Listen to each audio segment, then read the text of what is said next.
déplacés, on voit à minima le respect que notre présence à la emploi. Voilà, moi j'ai rapproché la demande de Louis parce qu'il a lancé l'Alterof avant que je parte en Afrique pendant une dizaine de mois. Je l'ai accompagné quand il a fait sa conférence de presse à Colbert. On était présent. Il est venu plusieurs fois. Il était plusieurs fois venu à l'émission à Radio Galère pour en parler. L'émission d'économie de la culture que j'anime une fois par mois, que je co-anime avec le président de l'association ATC, Action France Culturelle, Philippe Perrault, qui n'est pas là ce soir. Voilà, de 20h30 à 22h, le premier mardi du mois. Voilà. Donc il est venu participer plusieurs fois. Et donc moi, quand il m'a dit je veux organiser un débat entre les gens de la structure officielle LP 2013, enfin le LIB, le HOF, le AOUT et l'ATEROF, je me disais pourquoi pas, c'est intéressant de pouvoir consulter les choses et de voir comment entre le moment... Directeur du MAC. Du MAC, Musée d'art contemporain. D'accord. Approchez-vous, on est en famille, on est vraiment en petite famille. Voilà. Directeur des affaires culturelles n'a pas attendu, parce qu'il pensait qu'il n'y avait pas assez de monde. Donc on va peut-être faire un petit tour de table. Donc l'objectif c'était de confronter l'avis des uns et des autres sur le fait que l'enseignement était un succès ou un échec, ou un succès partiel ou un échec partiel. Est-ce que ça avait répondu aux besoins ou à l'attente des acteurs culturels et surtout aussi de la population de la Provence, parce que on en parlera tout à l'heure. Moi je vous donnerai mon petit point de vue sur la question. Je pense que ça a été un peu une frustration pour les Provençaux. Moi, je suis du 04, des Alpes de Haute-Provence. Je pense que ça nous a plutôt dévitalisé notre territoire qu'autre chose. Mais ça faisait partie d'un débat qu'on pouvait avoir, on ne l'a pas eu. Donc, moi, je me présente, je m'appelle Bernard Gillet. Je suis donc animateur de l'émission Radio Galère, comme moi je dis. Et je vais en démarrer une autre en janvier, de 13h à 14h. Qui sera dédié au dialogue social territorial, quels que soient justement les projets. Donc, on aurait pu faire un petit applicatif ce soir, de voir comment on avait consulté les uns les autres, ceux qui composent, qui font vivre ce territoire. Alors il y a les politiques, il y a les socio-professionnels, il y a surtout beaucoup les citoyens, organisés ou non, par le biais des associations notamment. Voilà. Donc j'en ai fini, j'ai un passé un petit peu de culture, j'ai commencé une maison de jeunes et de la culture, j'avais 19 ans et après j'ai fait un peu de théâtre, comme je l'ai dit tout à l'heure. Et là j'ai repris des fonctions dans une association, je suis secrétaire général, qui s'appelle ATC, Action France Culturelle, qui travaille plutôt avec les acteurs culturels du continent africain, mais maintenant par les Africains, parce qu'on est présent en Afrique, on travaille avec les Chinois, qui arrivent un peu sur tous les territoires, et avec l'Amérique latine, où on va organiser des tournées culturelles africaines en Amérique latine. Enfin, un grand sac, mais on travaille aussi en local, on a fait des forums, un petit forum à Valençol, un petit village provençal où j'habite, de 3200 âmes à peu près, sur le thème la culture, levier de développement économique. C'était en 2010, c'était le 2 mars. Non, 2010 ou 2011 2010. Voilà. Donc j'en ai terminé, je m'intéresse à la culture en tant que outil, enfin notre association se veut un outil de paix, au service de la paix et du développement. Voilà.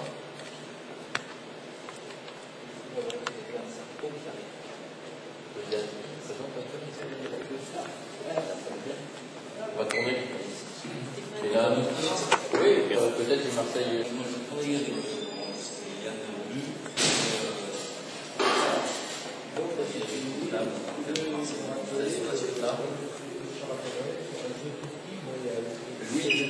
Louis, tu peux aller loin des micros pour parler, s'il te plaît. Et non, ce n'est pas pour que je sois là, mais j'aime et donc j'ai réalisé un film sur le sida, qui a été un an et demi. travaillé avec les éditions communes et Extino, et on a fait l'ouverture d'Eden. Donc on continue le tour de table. Tiens, alors donc je vais passer... J'ai un message de Julien Glenn de l'appeler dans 10 minutes. D'accord. On l'appellera. Donc il nous parlera en direct avec le micro. On pourra mettre le micro près du téléphone? D'accord. Ok. Bon, Ventilo? Je sais pas, tu peux...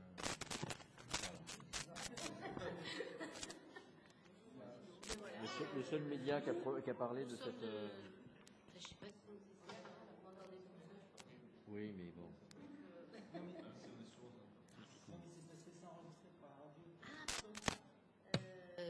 Voilà, moi je suis Cynthia du Festival Ventilo.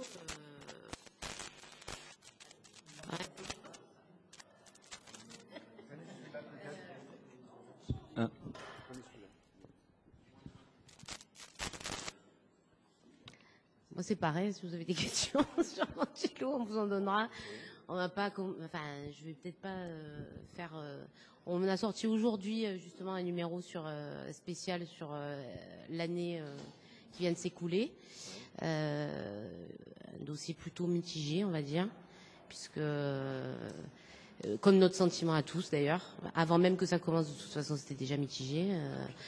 Je pense que les attentes ont été trop grandes de part et d'autre, et du coup, il y a.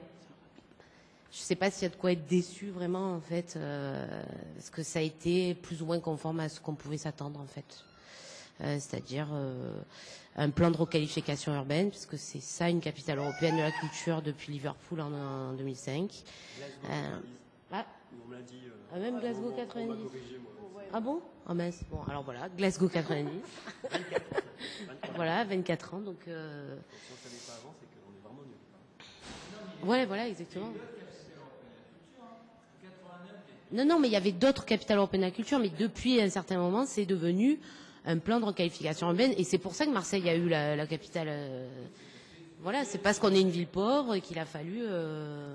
Voilà, et c'est aussi pour aider la métropole, Euroméditerranée, à se construire. Et voilà, c'est aussi simple que ça. Donc la culture, c'est un prétexte. Après, il y a eu des belles choses quand même. Qui n'auraient peut-être pas eu lieu ou qui auraient été retardées. Par exemple, le Mucem, on ne pense pas qu'il aurait été construit si vite si jamais il n'y avait pas eu la capitale. Il y a eu le Hof. Nous, on était partenaires du Hof. Voilà, on trouve qu'ils avaient une vision qui nous correspondait. Il y a eu des belles choses dans le IN aussi, mais après, c'est pas. Si on doit donner un avis sur la capitale en elle-même, l'objet capitale, on ne peut être que très réservé, on va dire, d'une manière euphémiste. Voilà.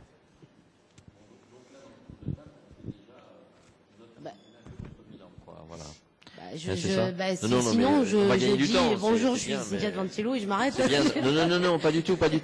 Je pense que ça suscite, ça faudra poser quelques petites questions quand même sur la manière dont on apprécie les choses et dont on évalue l'avant, le pendant et l'après, quoi. Je pense que quand il y a un projet de quelque nature qu'il soit, il y a donc toujours, enfin, je pense que là-dessus, il avait bien posé la question, Louis.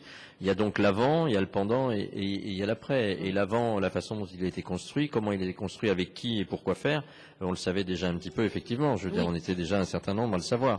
Enfin, je veux dire, pour ne pas dire la totalité, d'ailleurs. Il y avait ceux qui savaient ce qu'ils voulaient en faire, et il y a ceux qui voulaient pas qu'on en fasse ce que les autres voulaient en faire. Hein, d'accord. Donc ça, je pense qu'on essaiera tout à l'heure. Enfin, c'est déjà une bonne idée c'est déjà bien que tu te sois exprimé là-dessus. Mais on va essayer, pour rebondir, parce qu'on va pas se contenter de ce tour de table ce soir.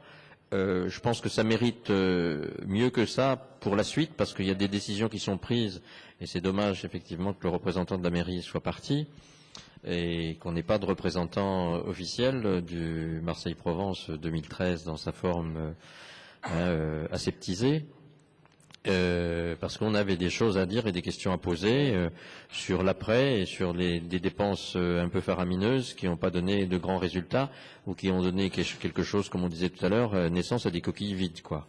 Donc pourquoi c'est faire, etc. Donc je pense qu'il faut qu'on rentre dans une analyse comme si on avait un suivi d'un projet. On reprend, on fait une évaluation d'un projet. Il a existé, donc on va essayer de faire dire à ceux qui n'ont pas voulu le dire avant, aujourd'hui, peut-être qu'ils se sont un petit peu trompés ou fourvoyés, et puis voir... Oui, Je oui. suis pas sûre que Ils vont le dire. vous trouverez des gens qui diront qu'ils se sont trompés. Oh, bien sûr. Enfin, dans les décisions, tout ce qui oui, balance, dans les c'est des décisions chiffres, prises de choses qui ont été construites et qu'on va fermer, il faudra quand même qu'ils s'expliquent, quoi. Enfin, je pense. Du moins, je l'espère. Ouais, je l'espère aussi, mais je Ou alors, moi, je vais me transformer en squatteur dans pas longtemps. Hein, voilà. Ouais, je pense que je pense qu'on va pouvoir dans un squat. Fallait pas. Non, je suis avec. La parole à Claire Warren. Ok. Ah non, non, tu es pas avec, tu es avec, mais tu es aussi... Ah non, non, mais... Oui, voilà, non, mais mais tu peux avoir un avis et tu peux te présenter. Non, mais laisse Claire Warren, qui est chercheuse à l'université d'Édimbourg. En fait, bonjour, si Lou Alessandrini, l'altéro 2013, on est désolé que le maire soit, le représentant de la mairie soit parti, et il avait quand même le courage de venir, parce que apparemment aucun élu n'est venu. Et Marseille 2013, qui justement a cherché une salle, justement à cette date-là, et bizarrement, une fois qu'on avait trouvé une salle, j'explique quand même la situation, qui était l'espace Julien, MP 2013 était complètement devenu indisponible. Donc on a décidé quand même de maintenir le débat, et bon, finalement, Richard Martin a accueilli le débat ici à l'arrache parce qu'il fallait une autorisation de la mairie au cabinet du maire, sauf qu'au cabinet du maire, je vais faire très bref, il y a eu une expérience que tout l'après-midi, lundi après-midi, on m'a dit on vous passe le service de Monsieur Bertrand, et Monsieur Bertrand, on me le passait pas, on me passait un des responsables de service presse à mesure. Voilà. Donc voilà le truc. Sinon, nous sommes désolés pour les auditeurs, mais ils seraient venus au café à l'espace Julien, ça aurait été beaucoup plus simple. Et d'ailleurs, le responsable mairie dit ah bah oui, vous avez fait un peu tard, mais seulement ils ont tardé jusqu'à lundi pour dire qu'éventuellement Monsieur Cavalier était autorisé à venir. Voilà. Parole à Claire Warren. Ok, Claire Bullen, comme ça, Claire Bullen, l'université de Manchester, en fait. Et moi, j'ai observé, je suis en train de faire ma thèse, je compare les villes de Liverpool, qui était capitale européenne de la culture en 2008, et Marseille. Voilà, j'étudie les processus de transformation urbaine, les politiques culturelles et les vies des gens, les rapports sociaux. Et ce que je peux constater, on voit les mêmes dynamiques dans les deux villes, des processus de concertation, de beaux discours avant le projet. Et souvent, à ces moments-là, c'est assez fédérateur. Mais au fur et à mesure, on voit avec les grands projets de restructuration, Euromed, les grands chantiers, construire un métropole, tout ce qui était mis en avant, qui était la ville cosmopolite, les cultures populaires, je pense, étaient plus ou moins écartées du projet. Et en même temps, comme on a entendu, il y avait des beaux projets et des jolies choses se sont passées. Donc je pense quand on fait un cercle rond comme ça, peut-être l'idée c'est voir quelles sont les spécificités dans cette ville pour que les choses puissent se passer ou pas. Quelles sont les différences entre ces deux villes? Pour moi, c'est la question intéressante. Et une chose qui m'a frappé beaucoup, la capitale européenne de la culture ici à Marseille était beaucoup plus organisée, beaucoup plus centralisée que ce que s'est passé à Liverpool. Liverpool était beaucoup moins organisé, et grâce à ça, d'une certaine façon, il y avait beaucoup plus d'espace, des gens ont participé, ils ont eu plus de possibilités de trouver des petites bourses de 2000 € pour monter un petit projet. Et comme ça, même que les mêmes dynamiques de transformation du centre-ville s'est passé, il y avait la possibilité de gens dire, voilà, moi j'ai monté un projet moi-même avec ma petite structure culturelle.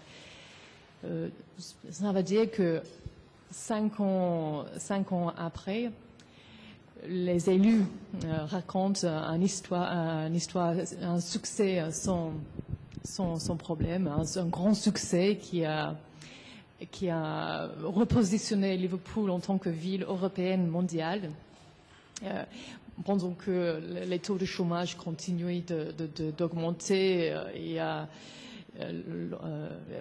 pas mal de problèmes dans la ville. Mais il y a des gens qui sont contents que ça s'est passé aussi. Donc le travail, je pense, c'est comment on peut valoriser, comment on peut explorer ces deux dynamiques à la fois. Les gens qui peut-être sont exclus d'une certaine façon des structures économiques et culturelles, mais en même temps ont une certaine sens de participation dans quelque chose. Ok. Maintenant, je parle pour la part de Sabrina. Sabrina. Qui est sourde, qui est styliste. Elle a écrit les sorts d'artistes, les sorts passionnés d'art ne sont pas accessibles car il n'y a pas d'association. Là, on signe. Oui, je pense que ça sera plus facile. Alors, les sourds artistes, les sourds passionnés d'art ne sont pas accessibles car il y a... Non, attends. C'est barré. D'accord. Donc, ne sont pas accessibles car il y a l'association L'Art en Signe. Contacté avec la mairie de Marseille et le responsable de la mairie refusait pour la culture aux personnes sourdes. C'est ça ?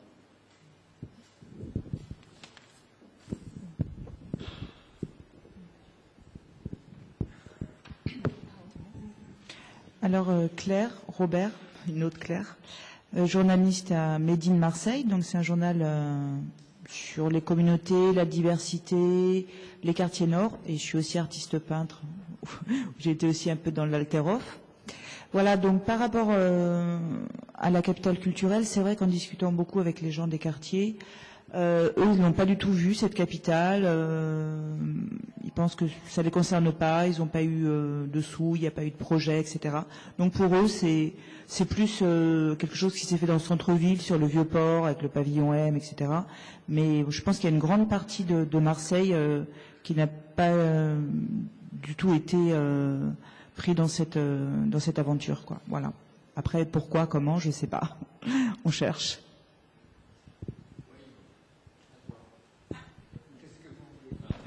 La parole bientôt à Waïb. Moi, je représente aucune structure, je représente moi-même. Voilà, je suis venu apporter un soutien technique. Tu es cinéaste aussi? Je suis réalisateur, entre autres. Je suis aussi un homme passionné de radio, donc on travaille souvent en autonomie pour fabriquer des émissions à Radio Galère aussi. Mais c'est vrai que en tant qu'habitant de Marseille, moi, quand j'ai un petit peu déambulé, j'ai regardé un peu ce qui se passe dans ces événements culturels que la ville nous proposait. J'ai vu que c'était plutôt une sorte de campagne publicitaire pour l'image de Marseille. Et finalement, on oublie souvent quand on veut repeindre l'existant, on essaie de cacher l'arrière-plan, quoi. Je veux dire, cette image, les artistes marseillais, tout ça, je pense que c'est rien du tout, quoi. Ne représente rien du tout en ce qu'ils ont fait de ce tableau, papier glacé, ce musée qui ressemble à la Mecque qu'on connaît dans mon Arabie, à l'Orient. J'ai vu beaucoup de touristes, mais j'ai pas vu des gens de Marseille vraiment se déplacer pour aller participer avec le cœur ou avec une passion marseillaise à ces événements. Voilà, donc je pense que même pour ce rendez-vous-là que lui a essayé de provoquer, je pense que c'est au-delà de l'alter, on est complètement out quoi, de cette capitale. Ah non, mais je vais t'expliquer une chose. Par contre, ce que je pense, s'il n'y a pas énormément de monde, c'est parce qu'il y a un phénomène actuellement, ce qui se passe sur Marseille et sur la région, c'est qu'il y a un rejet total, une saturation, un dégoût de Marseille 2013. Les gens ne peuvent plus en entendre parler. Ceux qui ont participé, ceux qui sont à l'extérieur, les gens ont une indigestion, donc ils se sont dit oh là, un débat sur Marseille 2013, ça va être chiant, ça va être long, mais bon, on avait quand même des choses à dire. Bon, par contre, il y a une chose que je pense à vous dire, c'est que Aïcha Sif, qui devait être présente, ne peut pas être présente au débat parce que elle est au lit avec 42 fièvres, apparemment elle a la grippe. Et elle avait dit qu'elle viendrait, mais elle n'a pas pu du tout. Donc voilà.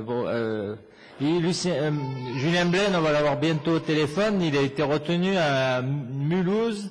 Donc on va faire, dans pas longtemps, il doit me rappeler pour faire une discussion via téléphone. Sachant que Julien sera à notre émission du premier mardi de janvier, donc à Décolonisons la culture de 20h30 à 22h, tout à l'heure, il m'a confirmé qu'il serait présent. Voilà. Donc, moi, je voulais vous dire que moi qui ai suivi des questions de transhumance depuis longtemps avec Longomaille, y compris avec les passeports pour les moutons, ça remonte à bien loin, je suis arrivé peu de temps après que la transhumance se fasse à l'occasion de l'événement. C'est juste pour une petite anecdote.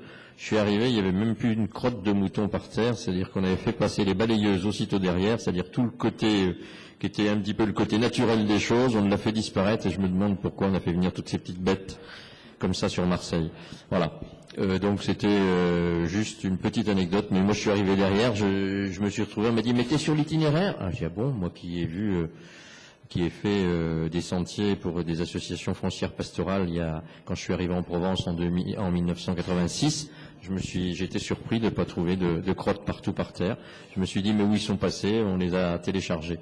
Voilà.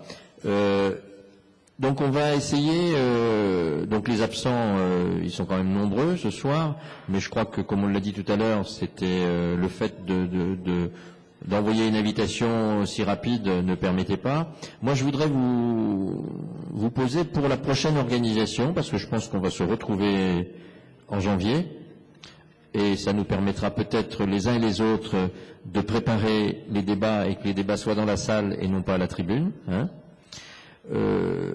Moi, j'avais donc simplement pris des questions toutes bêtes d'un évaluateur de projet, aussi bien humanitaire qu'autre chose, donc j'ai essayé de mettre à profit les quelques compétences que j'ai, si j'en ai, je ne sais pas, sur le suivi, l'analyse et la qualité des résultats du projet. Donc moi, je voulais poser un certain nombre de questions à chacune des composantes, le IN, le OFF, le OUT, l'ALTEROF.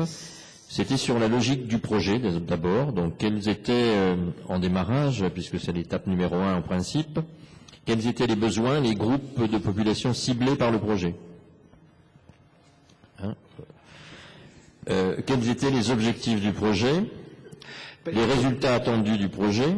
Bernard, il faut poser la question à MP 2013 qui a joué la chaise vide. Oui, mais je pense justement, ce que je veux essayer de montrer, c'est qu'on va essayer de sortir un papier, de sortir un document avec des questionnements que aux principaux interlocuteurs qu'on va inviter, on leur enverra, s'ils n'ont pas écouté l'émission qui va refaire, ils auront les questions posées et on verra bien déjà qu'est-ce qu'ils ont à mettre derrière. Et ça permettra qu'on ne parte pas dans tous les sens, mais que sur chacune des questions qu'on aborde, eh bien on sache, ils aient été prévenus, ils sachent. Et donc, partant de la salle, sachant que c'est la salle qui va interpeller les différents intervenants, et non pas un animateur à la tribune, tout au moins c'est pas ce que je souhaite pour ma part.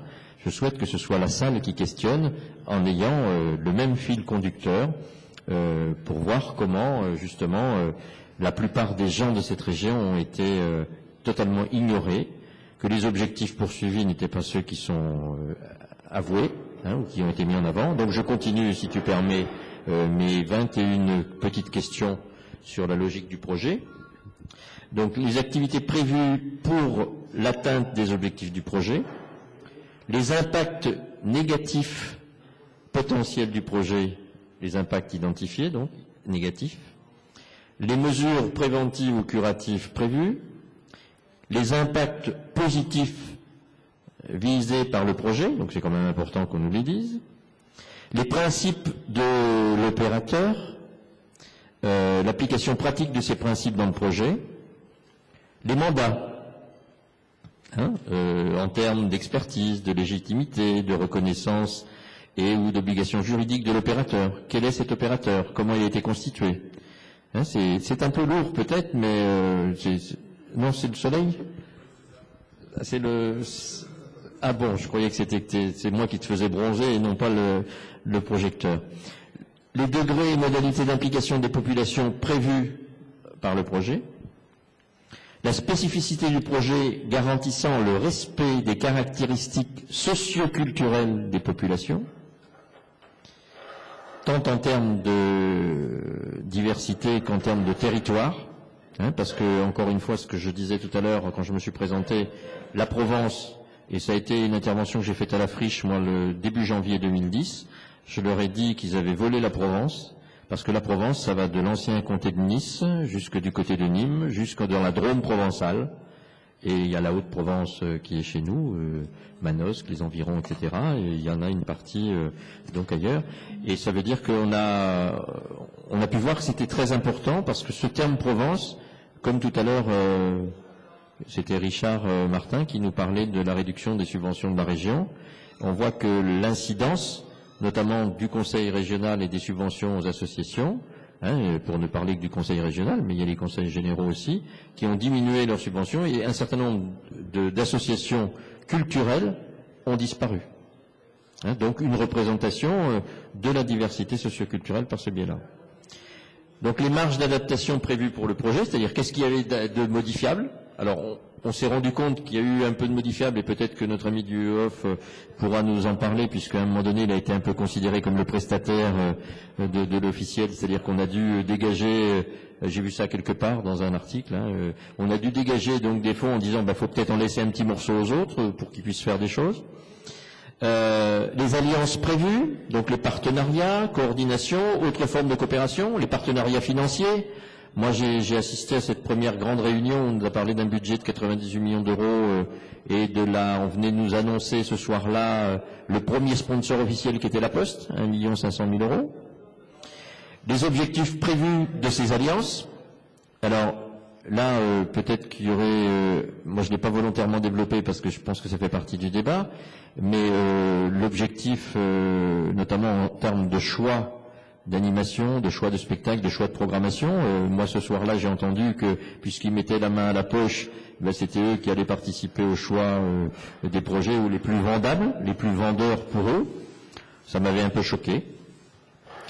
Les ressources prévues, donc en termes de temps, d'expertise, en moyens, en infrastructure, en équipement, consommables, etc., et en argent.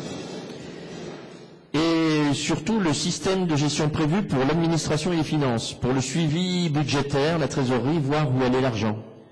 Ça, c'est quand même très très important. Les besoins au groupe de population ciblés par le projet, donc ça c'était conformément au 1, mais comment? Ah ben on peut prendre Julien et... Attends, on va tenter par téléphone Julien Blaine qui est à le bout de la France. Je vais serrer mon micro, on va voir si ça passe. Vas-y, parle. Parlez, Julien Blaine. Bonsoir, j'espère que vous m'entendez. Est-ce que vous m'entendez? Ça marche?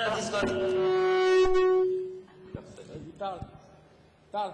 Est-ce que ça marche? Vous m'entendez là? Oui, ça marche, on t'entend. Bon, très bien. D'abord, je vous prie de bien vouloir m'excuser de mon absence, mais comme vous l'expliquera Louis, il y a quand même 2 ou 3 cas de force majeure qui fait que je n'ai pas pu être avec vous.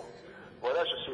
Pour l'intervention sur Marseille Capitale 2013, Ben, vous savez, qu'est-ce qu'on peut en dire? Aujourd'hui, on se retrouve avec des contenants absolument sublimes. Je veux dire, le Mucem et la friche de la Belle de Mai, pour parler des deux plus beaux.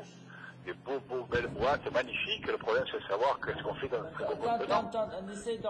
Il y a un problème, il y a du larcène. Bon.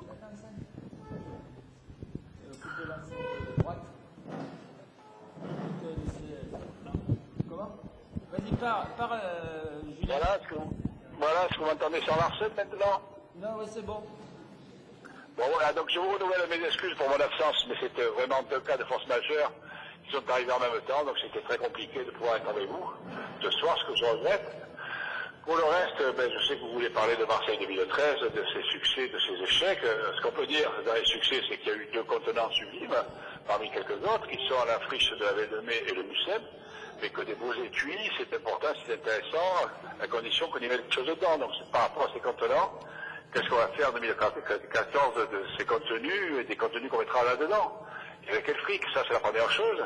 La seconde chose, quand on se balade dans ce qu'il est appelé l'espace public, et qu'on voit ce qu'on a mis comme type de sculpture et comme type d'art contemporain, je veux dire les Dali absolument dégueulasses, les animaux absolument ridicules, et maintenant le long de la rue de la République, des espèces de statues grecques absolument stupides, il est clair qu'on aura beaucoup de mal à expliquer que l'art contemporain c'est pas ça. Donc il va falloir vraiment beaucoup travailler, parce que d'une part il y a une chose incroyable, c'est un succès populaire de 2013, et d'autre part, il y a une chose incroyable, c'est la capacité de montrer des choses qui sont vraiment dans l'art contemporain, et pas dans le ridicule achevé de ce qui a été montré dans l'espace public.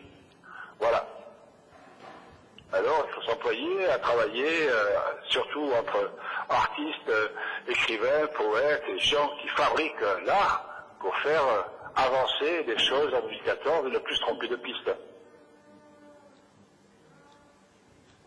Ça va? Oui, je comprends. Bon, parfait, mais écoutez, Julien, est-ce que tu nous entends? Julien, si je te parle là au micro, est-ce que tu m'entends? Je t'entends là, je t'entends mal, mais je t'entends. Bon, c'est Bernard donc que tu as eu tout à l'heure. Moi, je voulais te demander justement par rapport, tu as dit que pour certains... J'entends mal. Tu m'entends mal. Il faudrait articuler. Je vais essayer d'articuler. Attends, je te le passe au téléphone. Je parle au téléphone. Non, c'est bon. Vas-y. Mais non, mais si je te parle. Vas-y, parle. Parle Oui, micro, mais... Oui, là tu m'entends. Oui, moi ce que je voulais te demander, c'est comment toi, en tant qu'artiste, il y en avait deux, trois, il y en a un qui a l'air de s'en aller déjà, là, de nous abandonner, là, non, il est parti, là, il revient. C'est de savoir, moi je surveille parce qu'on n'est déjà pas nombreux, alors si il y en a qui s'en vont maintenant, ça va pas faire. L'idée c'est de comment vous pouvez, vous en tant qu'artiste qui avez participé, qui avait eu très peu de moyens, comme la plupart d'ailleurs des gens qu'on voit ce soir, hein, ce ne sont pas ceux qui se sont gavés dans les budgets de Marseille-Provence 2013, hein, souvent ils ont fait des choses même à l'économie, hein, Yann nous l'expliquait tout à l'heure, avec peu de moyens ils ont fait des très belles choses. Ce qui veut donc dire que, ma foi, il y en a qui doivent se payer différemment, quoi, certainement, pas à la même hauteur. Enfin, les prestataires ne sont pas les mêmes, voilà. C'est beaucoup de questions sur la masse monétaire qui a été bougée et ce qui a été réparti. Et on a l'impression de se retrouver vraiment dans le cas de figure mondial, c'est-à-dire que il y en a 5 ou 10% qui possèdent 90% de la fortune du monde, quoi, ou même peut-être davantage. Et c'est sûrement ce qui s'est passé un peu dans ce domaine. Il y a une affaire là-dessus importante et déterminante. Alors, moi, ce qui me concerne, comme vous le savez, je n'ai participé à aucune action de Marseille 2013 directement. J'ai été invité par des festivals qui étaient plus ou moins dans Marseille 2013. Mais j'ai pas du tout rien fait dans le cadre de Marseille 2013, sauf la préfiguration en 2009, ça remonte vraiment à beaucoup d'années, quand Marseille 2013 du temps d'Atargé m'a donné 5 000 € pour ne rien vous cacher, pour faire mon exposition au MAC, qui était donc Blaine au MAC Country, voilà. Donc c'est à peu près tout ce que j'ai touché, moi, en direct de Marseille 2013, c'est 5 000 € pour la préfiguration de cette exposition au MAC de Marseille en 2009, donc c'est-à-dire 4 ans avant. Pour 2013 proprement dite, il y a eu des choses qui ont été faites, mais c'est vrai que le problème qui a été le plus déterminant pour moi, c'est qu'on ait créé des nouveaux contenants qu'il va falloir faire vivre. C'est ça la question qu'il faut se poser, nous les artistes d'ici, d'ailleurs, qui viennent, qui partent, de quelle que soit l'origine, c'est qu'est-ce qu'on va faire, nous, dans ces contenants-là, maintenant, c'est ça. comment se propose l'avenir sur des structures telles qu'elles existent et sur des manifestations telles qu'elles devraient exister. C'est un très très bon brouillon pour savoir ce que doit être la culture en 2014 et après, comme il y a eu des brouillons qui ont été mis au propre entre, pour citer des actes n'importe lesquels, entre 1986 et 1995, dans cette décennie-là. Ce qu'on peut appeler la décennie Vigouroux, qui a été quand même une décennie assez profitable pour l'art et la culture à Marseille. D'accord. Donc tu es en train de parler de l'inadéquation des constructions, des équipements par rapport à la demande. Ce qui a été fait comme contenant, je veux dire, c'est devenu en effet des choses énormes qui vont attirer beaucoup d'artistes et beaucoup de monde et beaucoup de touristes aussi. Bon, tout ça, ça restera positif, mais il faudra qu'on fasse des contenus qui ne sont pas les expositions qu'on a vues à ce jour au Mucem ou à la Friche. Ça me paraît très important, parce qu'à part la exposition très très belle dont personne n'a parlé parce que personne l'a su, parce qu'il y avait une communication zéro qui s'appelait Exhibition pendant la Gay Pride, tout le reste a été vraiment sans intérêt. C'est-à-dire que c'est la même exposition qu'on peut voir avec des noms différents à Tokyo, à Berlin, à New York et maintenant à Pékin, pourquoi pas à Marseille, voilà. Mais pour moi c'est pas intéressant. Ce qui est intéressant, c'est de savoir qu'est-ce que les artistes contemporains ont à dire par rapport à ces nouveaux espaces, y compris par rapport à ces anciens espaces, par rapport au MAC par exemple. Oui, bon, là tu es en train de soulever une question qui n'est pas que dans le domaine culturel. Moi, j'en aborderai une autre, mais qui est exactement de la même tonalité. C'est quand on a lancé le principe des usines vertes auprès des municipalités, on a construit des locaux adaptés à une activité et totalement inadaptés à la demande générale, quoi. Échanger avec Julien un peu. Tu m'entends, Julien, c'est bon? Ouais, je t'entends. Bon, bien, ouais. moi je vais te dire ce que je trouve qui serait intéressant de dire quand même, faudra pas faire, on passe un peu les erreurs qui ont été faites, mais bon, quand même dépenser 4,7 millions pour un projet qui s'appelait la transhumance, le truc qui s'appelait des flammes et des flots, parce qu'il était prévu 3,7 millions. C'est tellement drôle. Il était prévu. C'est quand même Marseille qui est un terrain de cooling. Donc la transhumance, elle n'a jamais passé à Marseille. Ben oui, c'est ça, oui. Elle part des Alpes, elle traverse la Trévarès et elle va dans les Alpes. Donc c'était vraiment une idée absolument saugrenue et très très chère de faire une manifestation géniale à Marseille par rapport à un truc qui n'a rien à voir avec cette ville, qui est une ville urbaine, qui n'est pas ouverte sur la terre, mais qui est ouverte sur la mer. Oui, mais même... Quand on voit toutes les opérations qui sont déroulées autour du Lys, c'est clair qu'il y aurait beaucoup de choses à en dire. Oui, mais même... Alors que là, il y a un concept intéressant. Mais même le truc transhumant, je veux dire, j'avais entendu une émission, c'était le téléphone sonne que les gens peuvent retrouver sur France Inter, à l'ouverture de Mucem. Et il y avait une dame qui habitait à 600 mètres du centre de la Roque d'Anteron. Elle a dit, j'ai entendu, oh là là, depuis des mois, il va y avoir un événement immense, la transhumance, et elle est allée à 600 mètres chez elle, donc il y avait 15 cavaliers, ou une vingtaine de cavaliers qui passaient, quoi. Faut pas exagérer, puis je veux dire, Marcel Mitré, j'ai pas... Hein? Tu vois, Louis, je crois qu'il faut savoir ce qui s'est passé, il faut avoir l'analyse de ça, il faut savoir aussi que ce qui a marché, et ça nous sert, c'est un brouillon, voilà, on a fait un beau brouillon de ce que pourrait être la culture avec des moyens, donc question de renouveler cette expérience, mais cette fois-ci avec des moyens et en étant intelligent sur ce qui doit se faire. Parce que c'est ce qui s'est fait, je veux dire, en parlant, si on veut parler qu'à la ville de... Moi, je n'ai pas été du tout impliqué, ni de près, ni de loin, ni directement, ni indirectement dans cette histoire. Comment tu vois, Julien, la manière que les artistes, ceux qui n'ont pas été justement associés à cette démarche, aujourd'hui, comment ils peuvent reprendre la main? Ils deviennent des squatteurs et puis ils décident de l'aménagement qu'ils vont faire de ces grands espaces vides? Ou comment ils font? Moi, je veux savoir si je viens avec vous squatter, là. Voilà. En ce qui concerne la de la Belle Épée, ça a commencé comme ça. Hein. Le seul problème, Louis te l'expliquera, c'est qu'il y a eu à un moment donné une volonté politique pour accompagner ça. Donc le problème, en effet, pour que ça existe, il faut qu'il y ait une volonté politique pour accompagner ça. Les artistes tout seuls, s'ils font des squats, c'est mieux de les faire dans des endroits qui ne sont pas muséaux. S'ils font par contre une reconnaissance de leur travail d'artiste, de leur travail d'écrivain, de leur travail de poète, il faut qu'il y ait une volonté politique qui s'éclaire là-dedans. C'est pas pour rien que je me suis impliqué depuis quelques mois dans cette histoire-là, pour essayer en effet de voir ce que ça peut donner si je reprends, comme j'ai fait pendant quelques années, si je reprends un désir, pas une carrière politique, mais un désir politique par rapport à Marseille et par rapport à la politique qu'on peut mener dans cette ville. Parce que ce qu'il faut bien comprendre, c'est que l'excellence artistique, c'est-à-dire vraiment l'excellence artistique, elle doit être populaire. On ne doit pas donner de manière populaire des choses qui sont de la véritable merde, comme les Dali ratés, ou les animaux crétins, ou les statues stupides, parce que soi-disant ce serait populaire. Ce qu'on doit montrer dans l'espace urbain comme dans les musées, c'est de l'excellence artistique, de l'excellence littéraire et politique, mais pour le plus grand nombre. Et ça, c'est un travail où on doit aller pour que le plus grand nombre ne se boudisse pas devant des rhinocéros et des éléphants en pensant que youpi, ils ont compris ce que c'était que l'art contemporain. Voilà. Oui, puis il y a une chose, il y a quand même l'argent qui a été gâché par exemple, moi, ce que j'appelle le pavillon M 4 petits points, qui a coûté 5 millions d'euros. Moi, je parle pas de ça, moi je suis pas responsable. Non, mais je parle pas de toi, moi je trouve qu'il y a un gâchis. Ni de Marseille 2013, ni du MP13, ni de quoi que ce soit.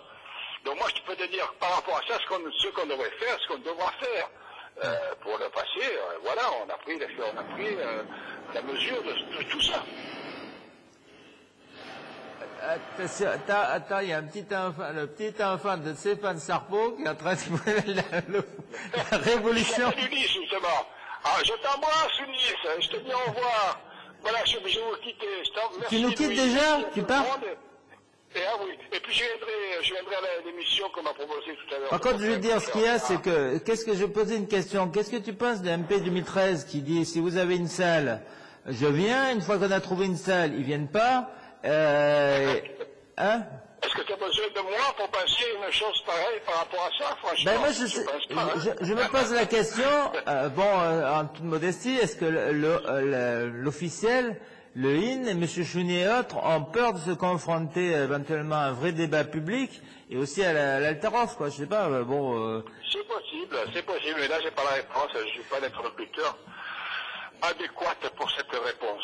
Et par contre, je veux dire, je suis obligé là, je suis désolé là. D'accord. En tout cas, merci d'avoir un truc. Je veux dire, on essaiera de faire un truc la prochaine fois, mois de janvier, puis d'ailleurs on va essayer de refaire un truc. Parce que j'ai été planté un peu pour la salle, et Richard Martin qui m'a quand même accueilli gentiment, à l'arrache, et bon. Donc, Richard pour moi aussi. Oui, Richard, il doit être dans le théâtre. Mais il faut qu'on fasse une autre réunion et que les responsables de MP 2013 viennent. À bientôt, au revoir. Merci Richard. Julien, pardon. Au revoir. Oui, non, mais attends, je vais celui-là. Oui, donc, moi je pense que c'est... Enfin, tout à l'heure, je n'avais pas tout à fait terminé, mais je ne vais pas vous endormir avec ça.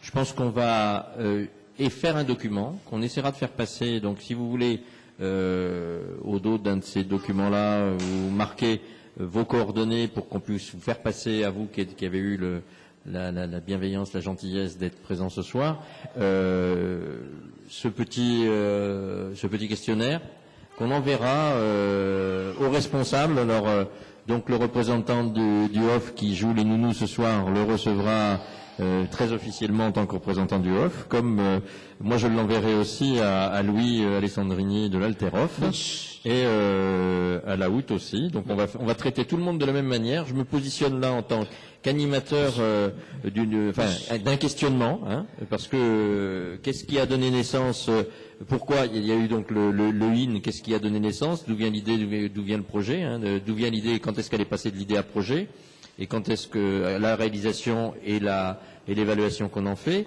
ça a amené le HOF, ça a amené le HOUT, et ça a amené aussi l'Alterof. Donc ça veut dire que c'est parce qu'il y avait des insuffisances ou une non prise en compte d'un certain nombre de besoins ou de groupes de population qu'on en est arrivé là. C'est parce que sinon, s'il y avait eu un consensus sur l'ensemble, si on n'avait pas douté de ce qui allait se passer, s'il n'y avait pas eu ce qu'on évoquait tout à l'heure, c'est-à-dire une analyse qu'on pourrait mettre déjà dans les conclusions aujourd'hui de ce qui s'est passé parce qu'on avait vu ce qui allait se passer.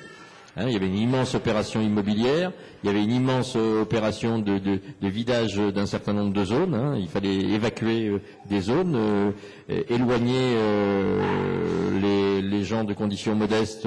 Ça a commencé. Vous savez, moi j'étais coprésident de l'APAS. L'APAS c'était rue de la République. On a fait partie du déménagement, quoi. Hein, on nous a évacués de là. On est parti. Parce qu'il y avait les opérations de remède, quoi. C'est pas Oui, oui, oui.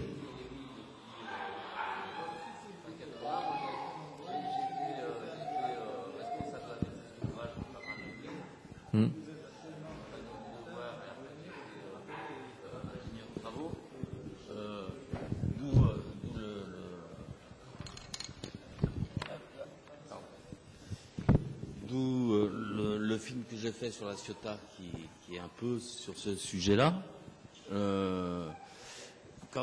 Faut pas qu'on soit naïf non plus. Il y a des accointances politiques, il y a une politique de la ville qui échappe à peu près au plus grand nombre des électeurs. C'est pour ça que les électeurs, ils sont plus que 40 à 50% à voter. Donc c'est un ensemble. Il ne faut pas se leurrer que Marseille 2013 ne déroge pas à ce qui se passe dans toutes les villes européennes.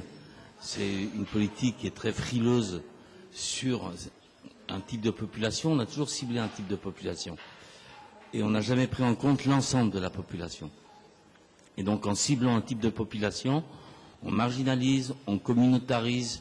Et quand on parle des... Moi j'ai beaucoup travaillé sur les quartiers de Grenoble, quartiers ouvriers de Grenoble et de Lyon au moment des Minguettes, etc. La spécificité de Marseille, c'est que la pauvreté est dans la ville. Et c'est ça qu'ils veulent dégager.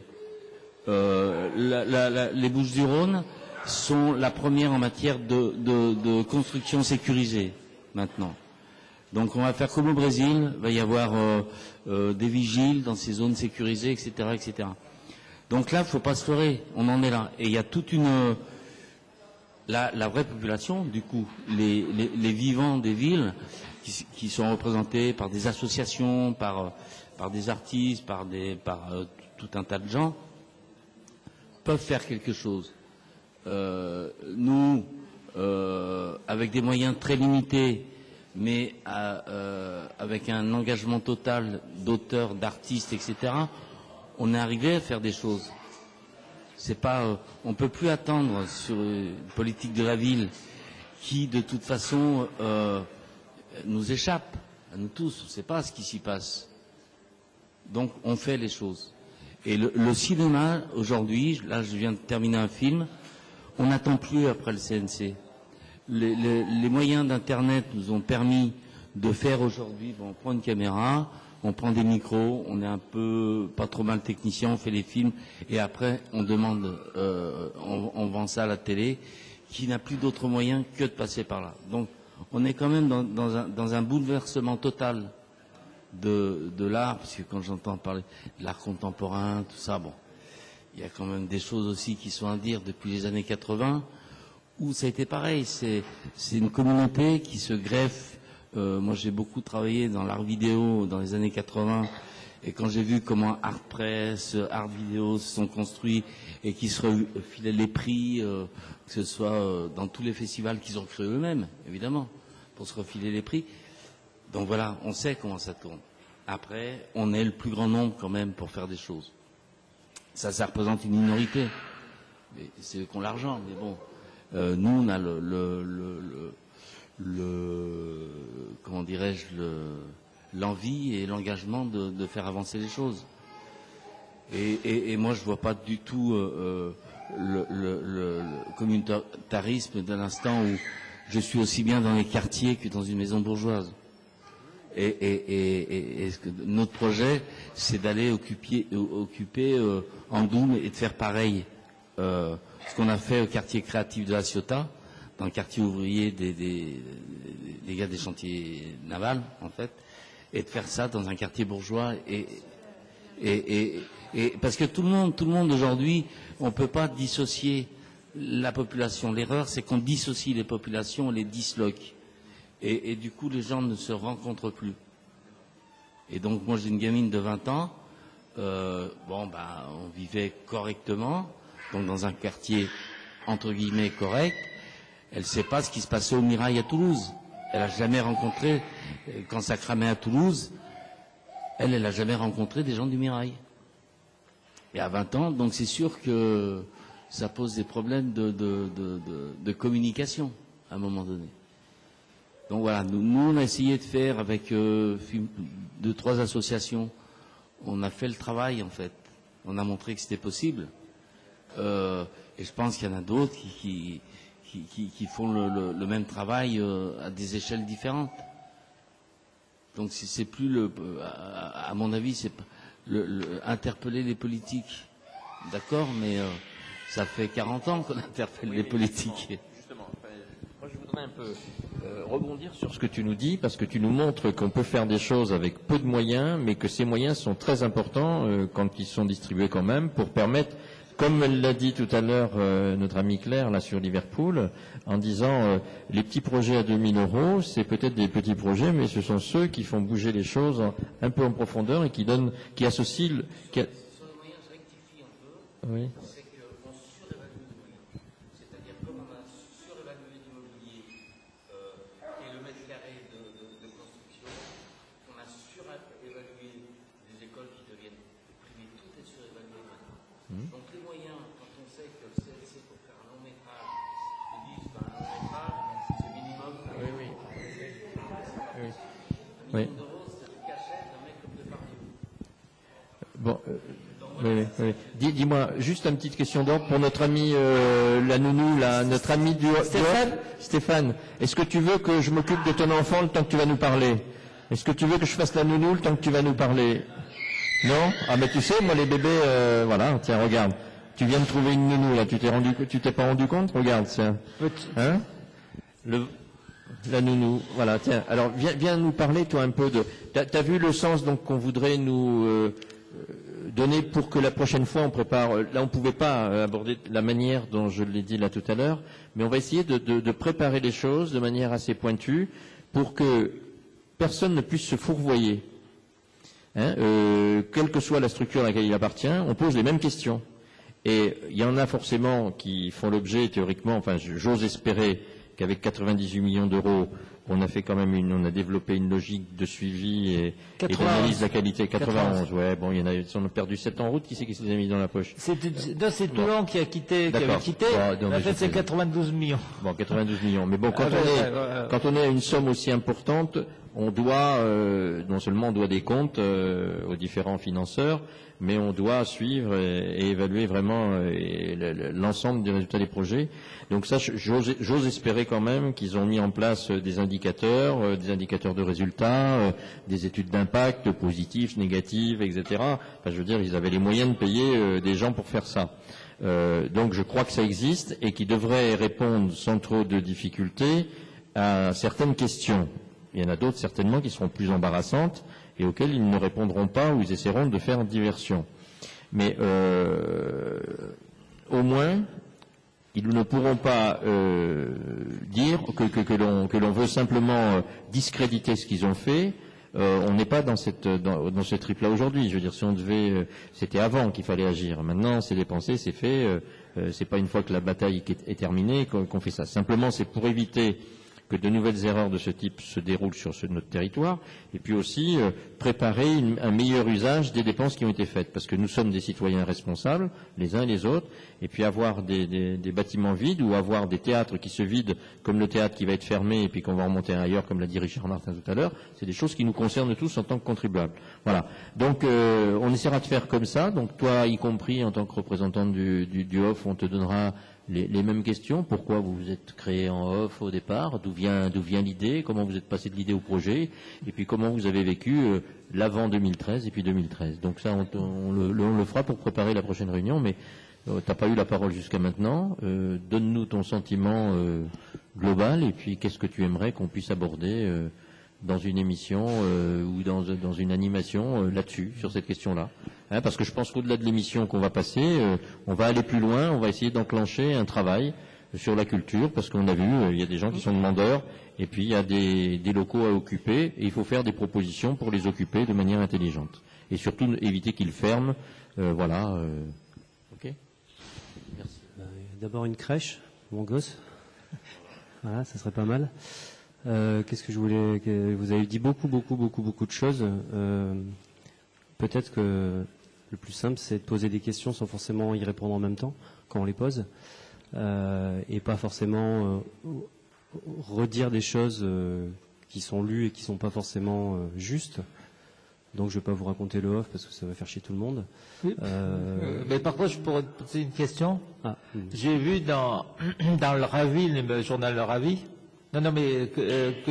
François Chouni, directeur de l'officiel MP 2013, a dit que le OFF était le prestataire de MP 2013. Qu'est-ce que tu en penses? Est-ce que vous avez été le prestataire de Marseille 2013? Est-ce que vraiment, vu en ayant le financement de 460 000 euros, d'ailleurs, ce que j'aimerais poser la question, parce que ça pourrait être intéressant, c'est un peu le détail. Moi, j'étais allé voir une conférence de presse, avoir le détail un petit peu des financements et comment ça a été un peu dépensé. Bon, je sais qu'il y a 100 000 euros pour le projet Invisible Design. C'est toujours pareil, dans votre émission, ça fait 1h30 que vous posez les questions et vous répondez en même temps. Donc, soit vous posez les questions, vous laissez répondre, soit mais je te laisse répondre. Vous faites un monologue, quoi. Vas-y.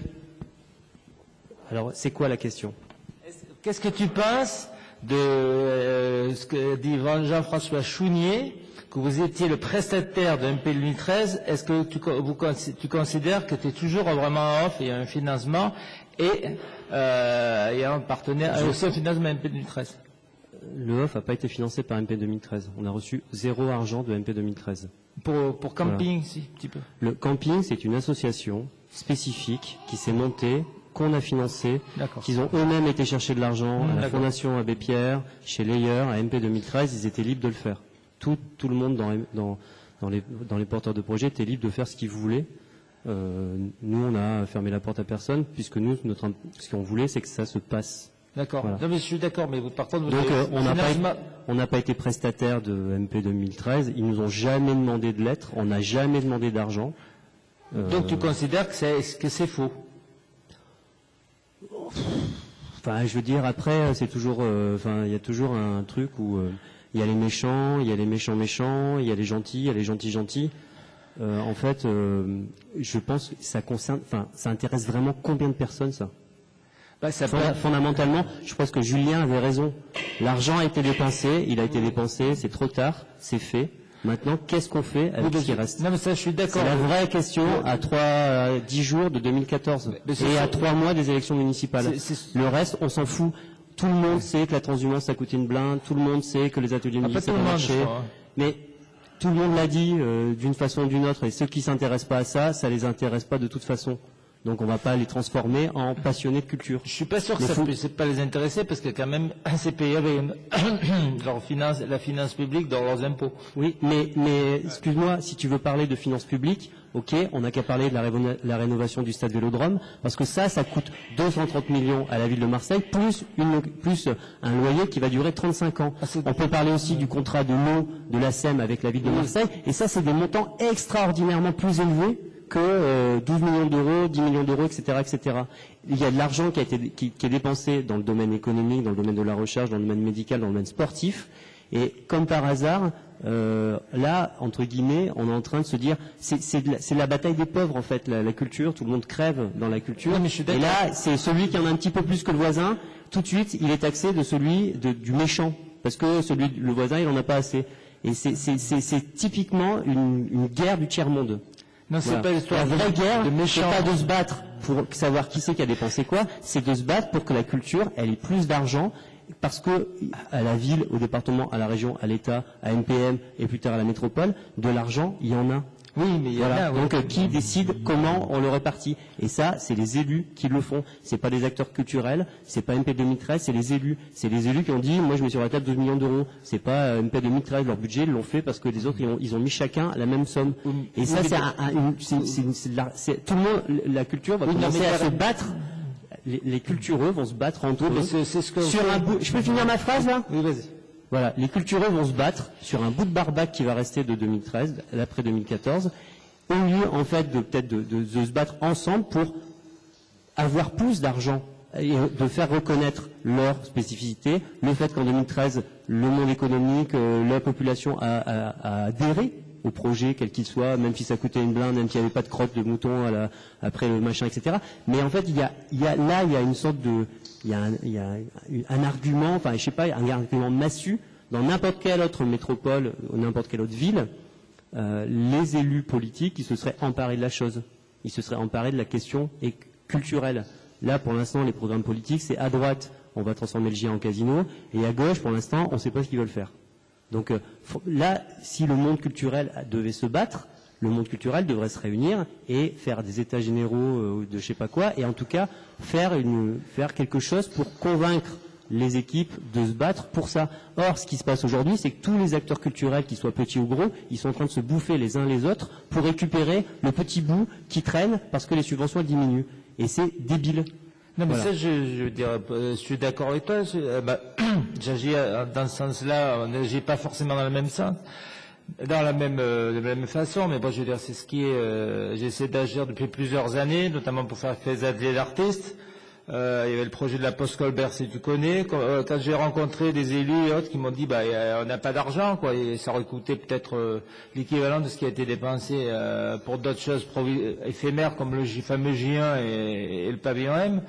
Mais bon, et par contre, c'est une chose, c'est que l'image, moi, que je vois pour la culture en ce moment à Marseille, c'est que c'est un homme qui est en train de couler de s'enfoncer les sables mouvants, et qui, vu qu'il y a le clientélisme et autres, par peur, n'ouvre pas sa gueule, si je puis dire, et continue de s'enfoncer, de temps en temps, un peu d'oxygène, mais voilà. Mais pourquoi les acteurs culturels se sont pas réunis en septembre, octobre, novembre, décembre, les Sauvageaux, les Macaïef, les Blusés, pourquoi ils se sont pas réunis ensemble en se disant, bon, bah, s'il y a aucun politique qui fait quelque chose, s'il n'y a rien après 2013, nous, on peut porter ça, pourquoi ils l'ont pas fait? Pourquoi ils l'ont pas fait? Pourquoi les acteurs culturels, les gros et le petit, ils ne font pas ça et ne l'ont jamais fait? Parce qu'ils sont dans leur petite niche, ils récupèrent la thune de façon presque automatique d'une année sur l'autre, et voilà, ça tourne en rond, quoi.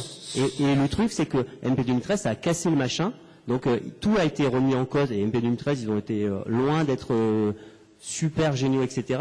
Mais voilà, ça a pas, il y a eu aucun mouvement pour dire, voilà, là, aujourd'hui, tout le monde a peur que le J1 continue à être un lieu culturel, parce que du coup, ça prendrait de l'argent au FRAC et au Doc des Sud et bidule, etc. Mais du coup, il n'y a pas de vision. Voilà, c'est déprimant.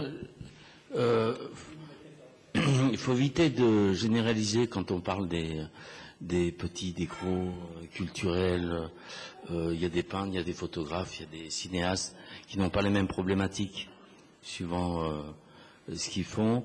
Quand tu dis qu'on se bat pour le petit bout de gras, je veux dire, nous qu'on fait tenir le polygone depuis 16 ans, et on s'est battu auprès des politiques et on y va. Très peu nous suivent dans cette voie. On est un peu seul à se battre contre la politique de la ville et parce qu'on a aussi des gens qui nous soutiennent à l'intérieur de la ville.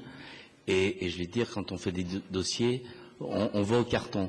Donc, généraliser sur le fonctionnement des associations. Vous êtes seul à vous battre, le polygone. Vous êtes pas mis avec. Il n'y a pas de mouvement. Il n'y a pas de mouvement de plusieurs acteurs culturels. Chacun se bat dans son coin, mais il n'y a pas de mouvement des acteurs culturels locaux. Et MP 2013 a tué ça aussi. Attends, je te signale que le polygone accueille une trentaine d'associations, petites et grosses, qui occupent les locaux, parce que c'est aussi une convention qu'on a avec la ville. On reçoit toutes les associations. Quand la politique, la responsable, parce que je ne connais pas trop les politiques sur Marseille, est venue au polygone, elle avait fait le tour des associations du 1er et du 2e arrondissement, etc. Et tout le monde en parlait du polygone parce que c'est là qu'ils viennent. Que ce soit pour les gamins, que ce soit pour les diffusions, que ce soit pour les centres de jour, organiser des diffusions pour que les gens la journée. Donc c'est des associations qui organisent ça. Et il n'y a pas que le polygone. Le polygone, c'est un lieu, avant d'être une association. C'est Film Flamme qui gère ce lieu-là, qui a ses impératifs et son engagement au niveau du cinéma de la diffusion, qui est un peu particulier, certes. Et c'est pas à moi de défendre je défends le lieu qui s'appelle le polygone. Et ce qu'on a démontré dans le cadre de MP 2013, c'est qu'avec, effectivement, on s'est battu pour avoir des moyens. On a eu des moyens limités, mais on a fait 10 fois plus que beaucoup auraient fait avec cet argent. C'est-à-dire qu'on sait déjà tous, les artistes, certains étaient payés en intermittence du spectacle, mais très raisonnablement.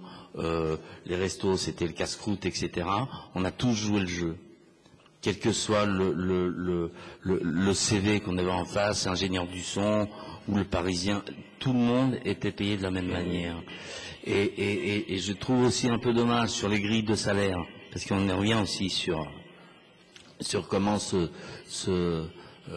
comment on dépense l'argent sur des projets.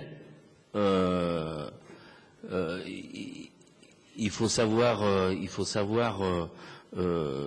que, et grâce, nous, on a eu une chargée de production, si on peut dire, ou une chef de projet, qui a très bien géré le tout, parce que c'est pas facile de gérer 10 réalisateurs et une quinzaine d'auteurs qui viennent un peu de tous les milieux, parce que c'est des égos forts, et donc il y a quand même... mais donc on a réussi à faire ça. Bien sûr qu'on inviterait d'autres associations à venir nous voir et amener le même combat que nous, parce que souvent les gens ne nous ont pas suivis, parce qu'on était un peu contre cette politique de la ville, et donc ils ont dit, si on va au polygone, on va se griller les ailes. Donc... Voilà, donc après il faut savoir ce qu'on veut. Nous ça a marché et on a encore de l'espoir et on va vivre parce qu'on était près de mourir il y a 1 an et demi. On se relève et on continue sur 2014 sur la même lancée que 2013. Voilà. D'ailleurs, puisque pour rebondir, moi, je veux dire, le problème c'est de rassembler justement. Ça c'est un gros problème à Marseille. Oui, non, mais bon. Mais il y a une chose, par contre, qui est en train de se passer, qu'il faudrait quand même faire réagir les gens, enfin les structures, c'est que il y a depuis avant 2013 et pendant 2013, il y a énormément de structures qui sont soit en difficulté, soit qui sont à cause de baisse de subventions. Et ensuite, aussi, il y en a carrément qui ferment, quoi. Et même des grosses structures, parce qu'il y a des baisses de suppression de subventions. Bon, il y a le plus gros ballet de l'Europe qui a fermé. Il y a différents théâtres qui ferment, des galeries il y a 2-3 galeries d'art contemporain qui ont fermé, etc. Et le problème, c'est que l'année prochaine, qu'est-ce qui va se passer? C'est un peu désespérant, quoi. Enfin, beaucoup de gens sont désespérés. Qu'est-ce qui va se passer? Là, je pense que c'est bien d'en parler. Comment on voit le futur? Bon, il y a les élections municipales qui vont se passer pendant 6 mois. Il va y avoir une transition. Un vide, qu'est-ce qui va se passer? Ce qui serait bien, justement, c'était l'occasion pour ça qu'on avait invité différents représentants MP 2013, le CG13 n'est pas venu, conseil général, ils n'avaient personne disponible, la ville, MPM, la région, Assif était venu, aurait pu venir, peut-être d'y voir éventuellement ce qu'elle pense qu'il pourrait se faire. Bon, de toute façon, voilà. Oui, alors moi je remarque, et puis Stéphane a dit quelque chose, enfin tous les deux, Yann et Stéphane ont dit en fin de compte un peu les mêmes choses, en disant qu'il fallait se réveiller et que c'était aux acteurs culturels à le faire. Là tu évoques les structures, les institutionnels qui ne sont pas présents, mais c'est vrai que ce sont avant tout les acteurs culturels et ceux qui vivent de leur art qui doivent se mobiliser. Et c'est vrai que malheureusement, on réagit souvent trop tard, c'est-à-dire c'est quand on est menacé, quand on est dans la défense, c'est pas le meilleur moment de s'organiser. Et autrement, c'est l'individualisme qui joue partout, dans quelques bords de la société, quel que soit le type de citoyen qui soit concerné. L'individualisme, on est en train d'en souffrir. Je veux dire, c'est quand même 50 années derrière nous qui nous ont amenés à là. C'est-à-dire chacun pense à soi. Après, on s'organise. Et on parle plus d'individualisme mais d'organisationnisme. Chacun pense à sa petite structure, à sa petite boutique. Et puis, il faut donc renverser la vapeur. Ce n'est pas facile, c'est vrai. Et dans le domaine artistique, où souvent ce sont des créateurs individuels, c'est encore pire. Parce que je veux dire, on est pris dans sa création, dans son truc, on a envie de sortir et de se montrer. On voit bien que les acteurs culturels sont nombreux qui sont inscrits au RSA, qui était avant au RMI, je veux dire, comme les intermittents du spectacle. Donc c'est vrai que ce sont déjà des gens qui sont en train de surnager, enfin qui sont maintenus hors de l'eau, et c'est donc très difficile. Mais c'est vrai qu'il faut encourager. Je pense que dans ce que j'ai entendu, c'est-à-dire qu'il y a des exemples, des modèles qui se sont un petit peu constitués, pas facilement, avec des regroupements associatifs dans un même lieu. Un lieu, c'est fédérateur. Un lieu, c'est fédérateur. C'est pour ça que dans ces espaces qui ont été construits et qui ne vont être inoccupés ou occupés par des activités de type saisonnier ou uniquement avec un certain qui ne correspond pas à l'attente des artistes. Moi, tout à l'heure, je plaisantais pas quand je vous disais il faut aller squatter ou il faut proposer des lieux pour rassembler. Ces gens ont besoin de sentir qu'ils ont une âme commune. Pardon, tu m'as coupé là? Si, j'ai remarqué que tu m'as coupé la parole, Wahib. Si je parle trop fort, c'est moi qui parle. Je coupe trop fort. Je parle trop fort, pardon. Oui, je veux dire, il faut donc essayer de proposer à une période où il y a la menace qui pèse et donc ne pas être trop sur la défensive, mais au contraire aller dans l'offensive et faire des propositions et de dire, prenons l'exemple, donc on fait le bilan, on évalue la chose et on se dit, quel dommage que ça ferme, quel dommage qu'on ait investi dans cette affaire tant d'argent et puis que ça va servir à rien. Donc essayons de reprendre la main en agissant, alors par un renforcement autour de pôles tels que le polygone étoilé, déjà qui est un lieu d'expérience, mais il doit y en avoir d'autres sur Marseille. Moi, je prends Mille Babord que je vois. Bon, c'est une structure qui fédère aussi. Il y a beaucoup d'autres endroits comme ça, souvent qui sont peut-être un peu isolés, qui peinent à travailler ensemble. Hein. Moi, je vois sur les médias, sur le cinéma, sur les télés, sur les radios, il y avait autour de l'APAS, moi, à un moment donné, quand j'étais coprésident, il y avait des réunions de tous les gens qui étaient dans la communication qui essayaient d'avancer. Bon, ils sont un petit peu désespérés peut-être. Eh bien, il faut reprendre du souffle et puis en profiter maintenant pour demander des comptes aux politiques et leur dire voilà où vous nous avez amenés, c'est-à-dire que à force de nous serrer la ceinture, de nous supprimer des petites aides, bon c'est vrai qu'on sait que moi je sais que j'ai fait des choses dans le milieu associatif, tant que j'ai pas demandé de subvention, le jour où on commence à être à la merci des subventions, et on commence à être foutu. C'est-à-dire qu'il vaut mieux essayer d'avoir des activités qui génèrent un petit peu de ressources et une part d'autofinancement des activités, plutôt que d'aller à la recherche de subventions. Question à Claire Bullen pour lui demander puisqu'on parle de l'après, qu'est-ce qui se passe actuellement par exemple à Liverpool? Il faut le donner un micro. Non, il marche. Il n'y a plus de bonnette. Parce que ça peut être intéressant, sa vision en tant que chercheuse et observateur. Elle a vu au moins deux capitales, Liverpool et Marseille. Qu'est-ce qui s'est passé après à Liverpool et est-ce que ce qui se passe arrivé à Marseille? Comme j'ai dit dans ma présentation, il y a, on peut dire, il y a trois courants d'une certaine façon. D'abord, les élus, les fonctionnaires ont une certaine confiance maintenant que c'est comme ça qu'il faut gérer une ville. Donc on a vu une profusion de grands projets. Après 2008, c'était 2010, Liverpool était la seule ville d'être à l'Expo à Shanghai avec pas mal des grandes structures culturelles qui étaient avec eux, le Philharmonique et je sais pas quoi.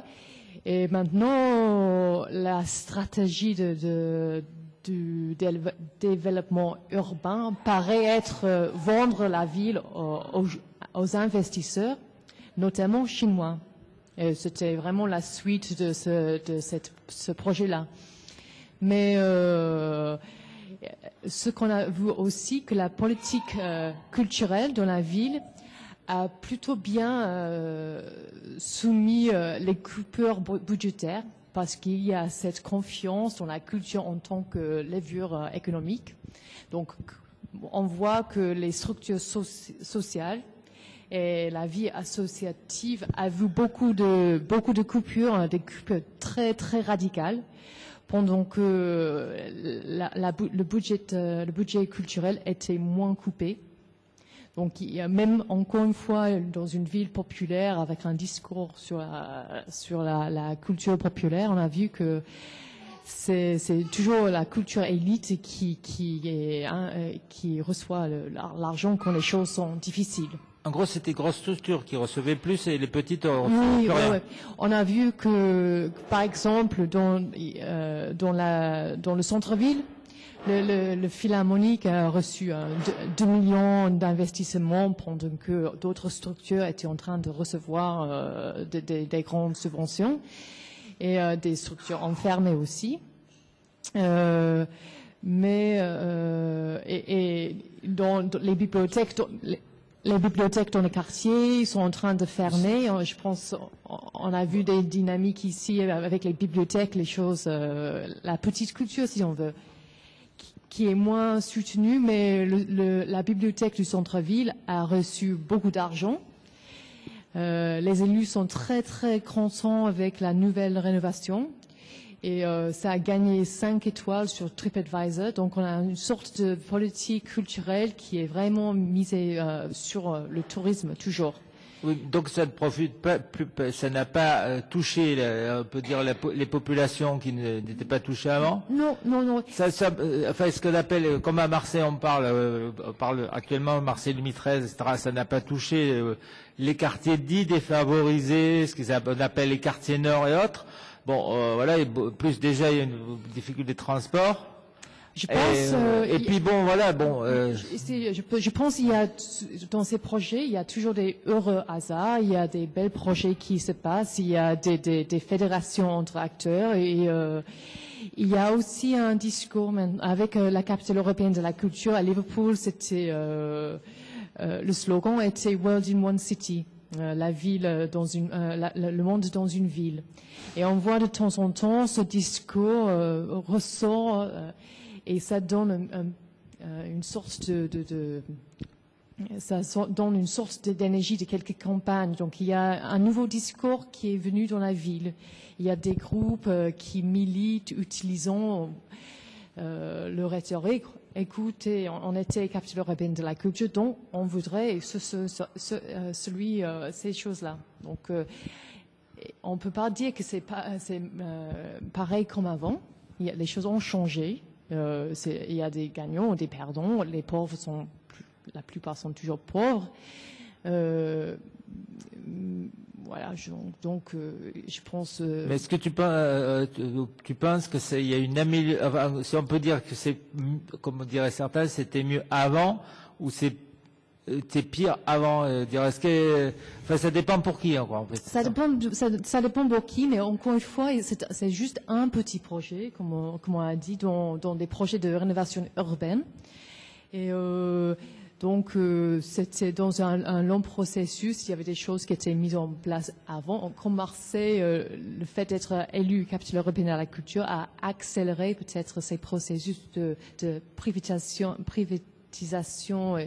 du centre-ville, la transformation du centre-ville dans un grand centre de commerce. Mais c'était des dynamiques qui étaient mises en place dans les années 80. Donc, ça a changé, comme j'ai dit, la confiance des élus. Peut-être ça a changé. Maintenant, Liverpool a plus de touristes. Donc, ça a changé quelque chose. Oui, mais bon, la ville reste pauvre. Le problème, en fait, c'est ça qui est le problème. Ce qui s'est passé à Marseille, c'est qu'en fait, on vise le tourisme et les touristes. En fait, je sais pas si ça touche vraiment les touristes, parce que bon, moi, l'autre jour, je suis allé à un colloque qui était à la Vieille Charité, organisé par qui s'est passé, et il y a une dame du MUSEM qui explique, des chercheurs et la dame du MUSEM du service des publics, qui expliquait que le MUSEM dont on parle, qui a eu 1 600 000 visites, elle a des derniers chiffres, 10 décembre, il y avait 1 600 000 visiteurs. Mais, in fine, des expositions, il n'y avait que 590 000 visiteurs. C'est-à-dire, les gens venaient, certains parce qu'ils entendaient parler le musée, mais bon, ils regardaient le paysage, etc. Mais après, ils n'allaient pas voir les expos, quoi. Donc, les gens, bon, voilà, on parle il y a une politique de chiffres actuellement, bon. Il y a eu plusieurs débats où tu as participé, j'ai assisté aussi. Il y a une guerre de chiffres, alors il y a eu 1 500 000, etc. Toi, je sais pas si tu veux donner un chiffre, le chiffre, si c'était des visiteurs, des touristes à Liverpool, parce qu'à Marseille, bon, on parle moins de 6 millions, puis 10 millions, puis en fait, on ne sait plus trop combien de visiteurs il y a. Moi, je pense que d'après les réactions que j'ai vues des uns et des autres, je pense qu'on pourrait essayer donc déjà d'avoir, est-ce qu'on a les coordonnées de chacun d'entre vous, Moi, je proposerais qu'à partir d'un, parce que c'est beaucoup plus efficace, je pense. Alors, ça peut être un document qui est écrit. Moi, je revendique pas les droits d'auteur. Moi, je veux dire, s'il y en a d'autres qui ont des questions à poser et des problèmes à soulever, il faut surtout le faire. Je vous proposerai une petite réunion, peut-être avant notre émission, donc du premier mardi de janvier. Soit on essaye de se voir, pourquoi pas avant. Ou à l'occasion de cette émission, mais un peu avant. Comment? Non, mais justement, c'était pour ça, pour essayer de fixer date juste avant. Non, mais on va vous, de se retrouver soit le lendemain de cette émission, et s'il y en a parmi vous qui ont envie d'y venir, ben moi je vous invite volontiers. Il y a de la place dans la cabine. Donc ça peut être avant, et se faire une petite réunion de travail avant qu'on organise un nouveau rassemblement ici, comme l'a proposé tout à l'heure Martin, notre ami Martin.